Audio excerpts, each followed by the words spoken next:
Sex ratio. So last video से हमने हमारा जो थर्ड क्वेश्चन है जो कि हम कंसीडर करते हैं किसी भी पॉपुलेशन को स्टडी करते समय, वो हमने स्टार्ट कर चुका था। और उसमें हमने क्या पढ़ा था, एज कंपोजिशन पढ़ा था, जिसमें हमने देखा कि किस तरीके से पॉपुलेशन को हम जनरली 3 ग्रुप्स में बांट देते हैं, children, working age group and old age. In 3 groups में बांटते हैं और इसके थ्रू हम समझने की कोशिश करते हैं कि पॉपुलेशन कैसी है और उसका इकोनॉमी पे, सोसाइटी पे किस तरीके से प्रभाव पड़ सकता है। अब इस वीडियो में हम क्या करेंगे, जो हमारा सेकेंड फीचर है, क्वालिटी है, वो देखने की कोशिश करेंगे। तो थर्ड जो क्वेश्चन था वो किस बारे में था, वो था कि क्वालिटी और कैरेक्टरिस्टिक ऑफ पॉपुलेशन। पहला था कि भाई किसी भी पॉपुलेशन का साइज या डिस्ट्रीब्यूशन क्या है। दूसरा ये था कि प्रोसेस ऑफ ग्रोथ क्या है, किस तरीके से जो पॉपुलेशन है वो ग्रो कर रही है। और तीसरा था कि उस पॉपुलेशन की क्या क्वालिटी है, क्या उसके कैरेक्टरिस्टिक्स हैं। तो उसी को हम पढ़ रहे हैं और उसमें अब हम सेकेंड जो कैरेक्टरिस्टिक है या क्वालिटी है उसको हम डिस्कस करेंगे, जो कि है सेक्स रेशो। तो sex ratio is defined as the number of females per 1000 males in the population. Sex ratio का मतलब क्या होता है कि किसी पॉपुलेशन में हर 1000 मेल्स पे कितनी फीमेल्स हैं।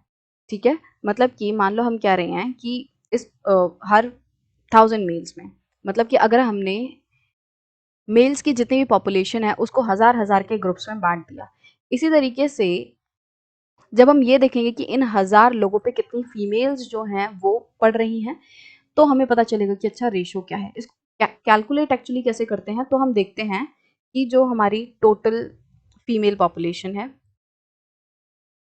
मल्टीप्लाई बाय 1000, क्योंकि हम पर 1000 मेल्स देख रहे हैं, तो divided by total males population. ठीक है, इस तरीके से इसको कैलकुलेट किया जाता है। एग्जाम्पल के तौर पे आप मान लो जो टोटल पॉपुलेशन है किसी देश में वो है 80,000 फीमेल्स की। ठीक है, 80,000। इसको हम मल्टीप्लाई करेंगे 1000 से, divided by total mail population. मान लो टोटल मेल पॉपुलेशन 1 लाख है, 1 2 3 4 5। तो जो टोटल मेल पॉपुलेशन है वो कितनी है, 1 लाख। तो हमें इस तरीके से पता चल जाएगा कि अच्छा 1000 मेल्स पे हमें कितनी फीमेल्स मिल रही हैं। तो अगर हम इसको करेंगे तो ये 4 जीरो कट गई और एक यहाँ से, तो हमें पता चलेगा कि 800 फीमेल्स हैं पर 1000 मेल्स, कि हर 1000 मेल्स पे हमें कितनी फीमेल्स मिल रही हैं, 800। तो इस तरीके से हमें ये जो रेशो है वो समझ आती है और इसके थ्रू हमें ये समझ आता है कि आखिरकार जो फीमेल्स हैं उनकी सोसाइटी में क्या सिचुएशन है। This information is an important social indicator to measure the extent of equality between the males and females in a society at a given time. ये जो इंडिकेटर है, जो रेशो है, इसकी मदद से हमें ये समझ आता है कि किसी जगह पे, किसी सोसाइटी में, किसी पर्टिकुलर टाइम में मेल्स एंड फीमेल्स के बीच में कितनी इक्वालिटी है।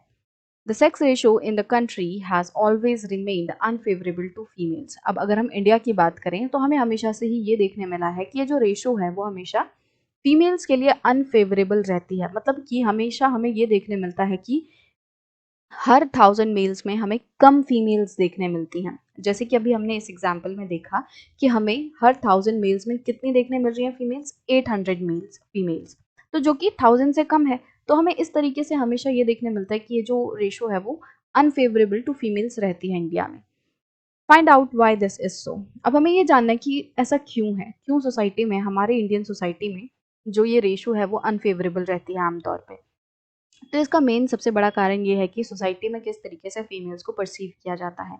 तो नॉर्मली जो पेरेंट्स हैं वो क्या समझते हैं कि वो जो गर्ल चाइल्ड है वो एक बोझ है, कि वो बड़ी होगी, जब उसकी शादी होगी तो उसको दहेज देना पड़ेगा और वो शादी करके किसी दूसरे घर चली जाएगी। तो जो वो लड़की है वो उनके किसी काम नहीं आ पाएगी, उनकी मदद नहीं करवा पाएगी, उल्टा वो तो उनके ऊपर बोझ है, ऐसा समझा जाता है। वहीं अगर बेटा होगा तो उन्हें क्या लगता है कि बेटा होगा तो वो शादी करके आएगा, मतलब कि उसकी जो वाइफ आएगी वो दहेज लेके आएगी। साथ ही साथ जो बेटा है वो ज़िंदगी भर उनके साथ रहेगा, उनकी मदद कर पाएगा, उनकी देख-रेख कर पाएगा। तो इस तरीके से जो सोसाइटी में पूरा सिस्टम चला आ रहा है, उसकी वजह से जो लड़की है उसे बोझ समझा जाता है और इसीलिए उसकी पढ़ाई पे, उसकी लिखाई पे इतना ध्यान नहीं दिया जाता। कि लोग जो फैसिलिटीज़ अपने बेटे को प्रोवाइड कराते हैं वो बेटी को नहीं कराते, कि इसको आगे जाके क्या ही करना है, इसको बस खाना बनाना है, घर की देखभाल करनी है, यही सी चीज़ें तो करनी है, तो इसको पढ़ा लिखा के क्या करना है, इस पे पैसा क्यों बर्बाद करें। तो इस तरीके से लोग सोचते हैं। बट अगर मैं आपको अभी करंट सिचुएशन बताऊं तो ये जो सिचुएशन है वो काफ़ी हद तक चेंज हो चुकी है। अब इंडिया में गर्ल्स की सिचुएशन पहले से बहुत ज़्यादा बेटर है। अगर मैं आपको रिसेंट जो हमारी सेक्स रेशो आई है 2022 की वो बताऊं तो that is 1020 females per 1000 mails.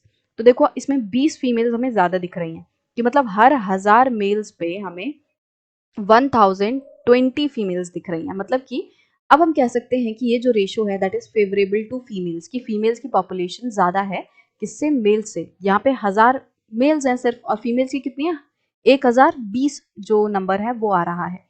तो हम कह सकते हैं कि जो सिचुएशन है वो चेंज हो रही है धीरे धीरे करके, जो कंडीशंस हैं वो बदल रही हैं, जो फीमेल्स हैं उन्हें इक्वालिटी मिल रही है और अपॉर्चुनिटी मिल रही है, और अब लड़कियों को भी बोझ जो है वो नहीं समझा जा रहा और उनको उनके भाइयों के मुकाबले ही सेम फैसिलिटीज मिल रही हैं।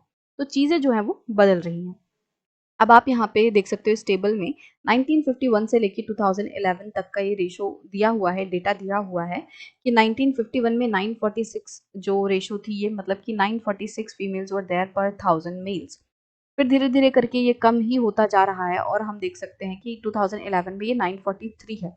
तो बल्कि 1951 में जो ये नंबर था वो ज़्यादा था, बट अभी ये और कम हो चुका है।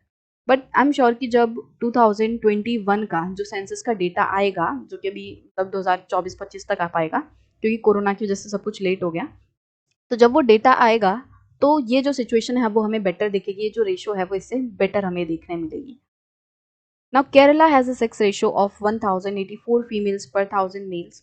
जो केरला है उसमें ये रेशो काफ़ी अच्छी है, वहाँ पे 1084 फीमेल्स हैं पर 1000 मेल्स, कि वहाँ पे जो फीमेल्स की पॉपुलेशन है वो ज़्यादा है। सिमिलरली पुडुचेरी में 1038 फीमेल्स पर 1000 मेल्स हैं।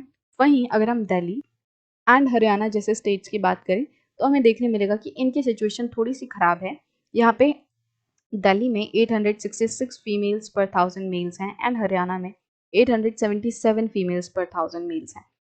मतलब कि हम कह सकते हैं कि दिल्ली एंड हरियाणा में जो सिचुएशन है वो ख़राब है, अनफेवरेबल है। वहीं हम कह सकते हैं कि केरला एंड पुडुचेरी में ये जो सिचुएशन है that is favourable to females, वहाँ पे सिचुएशन अच्छी है, वहाँ पे मेल्स एंड फीमेल्स के बीच में इक्वलिटी है, वहाँ पे उनको अपॉर्चुनिटीज़ मिल रही हैं, इक्वली ट्रीट किया जा रहा है। तो हम ये डेफिनेटली कह सकते हैं केरला एंड पुडुचेरी के लिए। बट सेम चीज़ें जो हैं दिल्ली एंड हरियाणा के लिए नहीं है। दिल्ली एंड हरियाणा जैसी जगहों पे अभी बहुत ज़्यादा अवेयरनेस काम बाकी है, ताकि यहाँ पे जो लोग हैं वो जो गर्ल चाइल्ड है उसको और ज़्यादा एनकरेज करें। ऐसा ना हो कि उसको पैदा होते ही मार दिया जाए या फिर जो भ्रूण हत्या होती है वो हो।